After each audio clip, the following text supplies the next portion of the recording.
This is MP Cards and Games, and for an end of another year, I wanted to recap the decks that I played in 2019. So I did this a couple of years ago in 2017, a very similar deck thing where I went over the decks that I played. The first deck I played in 2019 was Rongo Turbo. I played it at YCS Sydney. And I played it like the week or two beforehand. I really didn't have long to play test this deck, but I surprisingly went well for the short time that I play tested this deck. I actually thought it was quite fun. It was very disgusting and what it did, but I actually enjoyed the deck a lot, and you could do more than just Rongo your opponent out of the game, even though that was the major game plan. It actually got me my invite to Oceans, but I didn't actually go to this year's Oceans just because I was busy with other things. But this, I did actually verse Bowden with this deck. He did beat me, but I beat him one game, which was really cool.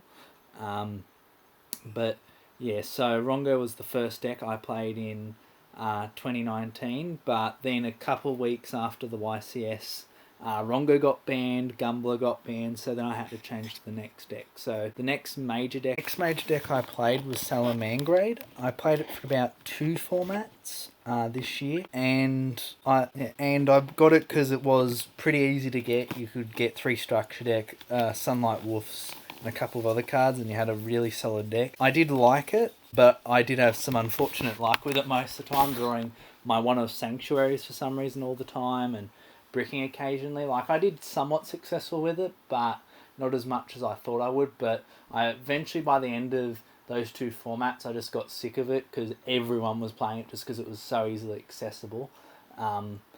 Which is not a bad thing. I don't think accessibility is a bad thing, but I think it's a great thing. But sometimes it was good that it did get hit a bit. But then after that, I tried playing it for a couple of weeks after, once Circle got hit to 1 and Gazelle, but in my opinion, the deck wasn't dead, because I've said that too many times and they're not dead, but I thought it just got too badly hit and I was kind of sick of playing it. So after that, I played something a little bit more casual, which was Necros. I had already built a lot of the deck before giving up Salamangrade for the while. Because of Dual Power, where a lot of the stuff got reprinted, I picked up a lot of the cards for the deck, and it was a deck I always wanted to play, because when I started playing Yu-Gi-Oh! I started in Duelist Alliance format, but when I started to go to locals, it was more, I was playing in full power Necros. I remember people recommending me to get Secret Forces and get all the Necros cards, and I remember versing Necros and it being such a crazy deck. So I built Necros for a bit of fun and a bit of casual fun. I played that for about a month or so. It was nice and fun to play. It could do some things against some of the more competitive decks, but it was still kind of like, you could see its age, and you could see with not all of its cards back. Like, a lot of them came back, which was nice. So then I ended up going to the next deck, which is Wajio Senju, which is one of my favourite decks of all time. I always go back to it. But I tried a different variant because Battle of Legends, the new one, came out just before I built this deck. So I incorporated the Trap Trick engine, and it was the beginning of a new format kind of thing. So I wanted to test how the actual Trap Trick engine would do, and it went pretty well. I did like how it went, and at that point, the Megatins hadn't come out yet, so I couldn't really afford Striker or Thunder. And I know Striker had 1 set of reprints in battles, but they were still pretty expensive.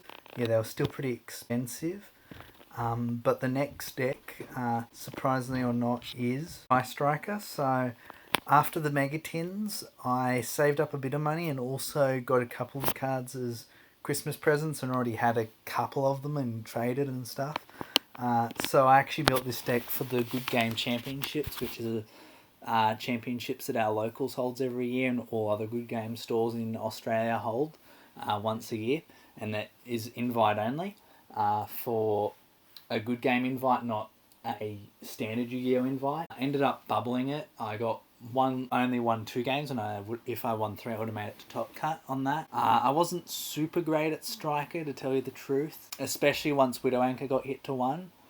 So I ended up flexing out of that deck a bit. So then I moved to Thunder. I had already done some of the cards for trade, but then I also traded my ulti ding and got some cash and other things to end up building this deck, and this was this format's ban list. So Thunder hadn't gotten hit, and Orcust had little hits, so I thought that Orcust wasn't going to be as good as it was, but then I realised Thunder had a terrible matchup against Orcust, but Thunder was still a fun deck. I still got the entire core of it, but yeah, so I played Thunder for about a month, maybe a little bit less. Then I also moved on to the next deck, Spiral.